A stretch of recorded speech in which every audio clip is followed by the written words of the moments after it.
Oke, welcome back to my channel. Baiklah, di sesi kali ini kita akan membahas sebuah buah kasus kehilangan penciuman ya.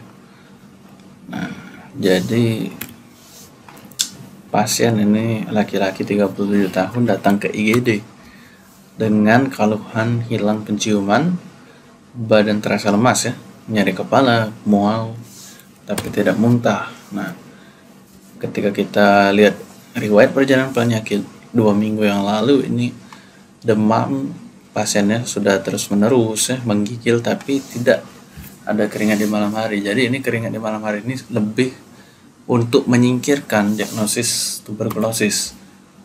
Nah, ada keluhan tambahan, batuk kering, pilek ya. Kemudian sesak dan hilang penciuman tapi masih belum ada. Tapi badan sudah lemas ya. Mual tapi masih tidak ada muntah. Nah, 2 minggu yang lalu dia beli obat nih, obat demam saja di apotek. Memang berkurang sedikit keluhan demamnya, namun 3 hari terakhir justru sesaknya ini muncul. Sesak ini tidak dipengaruhi aktivitas, biasanya mengarah untuk singkirkan diagnosis sesak kardiogenik ya, seperti CHF, congestive heart failure. Nah, tidak berkurang dengan istirahat, itu juga lebih mengarah ke New York Heart Association kelas ya, NIHA, kelas NIHA untuk gagal jantung.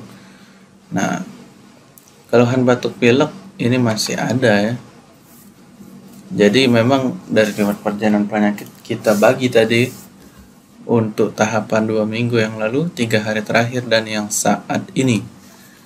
Oke, ini riwayat komorbid bisa disingkirkan ya, DM, hipertensi maupun asma, dan merokok pun kita perlu tanyakan untuk memastikan tidak cocok untuk diagnosis penyakit paru obstruktif kronis (PPOK) ya. Nah, riwayat kontak ini tidak jelas, namun memang pasien ada di red zone ya, Palembang. Nah, data ini sebenarnya akan lebih disesuaikan dengan perkembangan laporan epidemiologi ya dari Kemenkes maupun Dinkes ya. Nah, jadi dari pemeriksaan fisik ini memang tampak sakit sedang, kemudian IMT ya tidak terlalu signifikan bermasalah. Lalu tanda vital ya sudah ada takipnu 26 kali per menit, hipertermi 38,4 ya. Lalu untuk SpO2 88%. Jadi lalu dengan asal kanul ini 3 liter per menit, naik 92%. Nah, skala nyeri 3 ya, rating scale-nya ini nyeri ringan jadi. Nah, untuk keadaan spesifik ini yang khasnya ada di torak, yaitu di paru ya. Statis dan dinamis simetris, temperamentus kanan kiri sama. Nah, yang khasnya ini rongki basa sedang di kedua lapang paru. Mengapa bisa ada rongki? Nanti kita jabarkan di kerangka konsep ya. Lalu pemeriksaan penunjang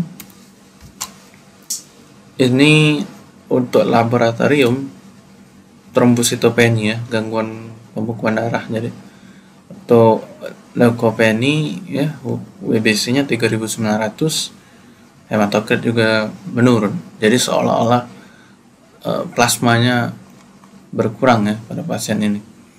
Nah, jadi karena adanya leukopenia itu di div count akan ada perubahan juga, yaitu di eosinofil menurun ya, limfosit menurun, justru neutrofilnya yang meningkat ya, monosit pun menurun. Nah, kreatinin memang sedikit menurun tapi tidak terlalu signifikan ya. Ya, dia normalnya ini kan batas 0,9. Dan kalau kreatinin sih sebenarnya lebih mengarah untuk ke acute kidney injury, namun pada pasien seharusnya dilakukan pemeriksaan cockroach ya, GFR. Nah, CRP, reaktif protein ini meningkat ya, 68 pada pasien. Normalnya maksudnya kurang dari 10. Nah, jadi pada kasus ini ya, mengapa dia ke IGD? Inilah keluhan utama yang sebenarnya tadi hilang penciuman. dan ada juga mual, sesak, lemas, dan nyeri kepala ya. Untuk hilang penciuman itu sebenarnya ada nervus olfactorius ya, nervus cranialis pertama yang mengalami gangguan neurosensoris maupun di deposit sel imun di lamina cribrosa-nya, tempat keluarnya si nervus olfactorius, akibat dari jenis epitel mukosa karena terjadi inflamasi sistemik setelah pasien terinfeksi SARS-CoV-2. Nah, inflamasi sistemik ini menghasilkan kondisi demam. Nah, lalu adanya destruksi parenkim alveoli, ya, sehingga muncullah manifestasi ronki pada auskultasi paru. Nah, parenkim sebagai tempat alveoli ini bertukar oksigen dan karbon dioksida, nah, mengalami kerusakan, jadi turunlah nih kadar oksigen, hipoksia pasiennya. Jadi penyebaran kelarutan oksigen di darah itu turun sehinggalah sesak. Ya, hipoksia juga mengakibatkan penurunan metabolisme sehingga pasien terasa lemas. Nah, gangguan hemodinamik terjadi ya kalau pada cerebral ini dihasilkan nyeri kepala. Nah, di hematologi juga akan muncul trombositopeni. Nah, lalu gangguan hemodinamik juga muncul akibat enzim angiotensin converting enzyme ini mengalami masalah. Ya, yang diakibatkan dari inflamasi sistemik setelah terjadi infeksi SARS-CoV tadi. Kurang lebih seperti inilah kerangka konsep permasalahan pada pasien ya.